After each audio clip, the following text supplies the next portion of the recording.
আসসালামু আলাইকুম। ওয়ালাইকুম সালাম। দাদু কি আছেন? দাদু ভালো আছি দাদা। আমি একটা কথা কবার চাই। হ্যাঁ, দুইটা কথা কন।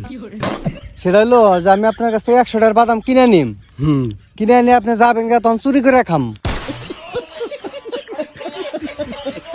চুরি করে খাম? হ্যাঁ। এটা কি করা যাবো? না, করা যাবো না। কে টিয়া তো আপনার দিমই। টিয়া তো মানে দিমই। টিয়া দিমু মনে করেন যে আমি খালি চুরি করে খাম। চুরি করে খাম? হ্যাঁ। কি কন এটা কন? না, ওটা হবো না। কে? ওটা ভালো হবো না তো। আপনি তো টিয়া পাবেন, মনে করেন আপনার টিয়া দিলাম কিন্তু আমার ইচ্ছা হয়েছে যে আমরা চুরি করে খাম, খালি এটাই খাম। হ্যাঁ দেন। হ্যাঁ সাইকেল খাওয়া গেল। চুরি করে খামু মনে করেন খুব শখ হয়েছে বুঝছেন।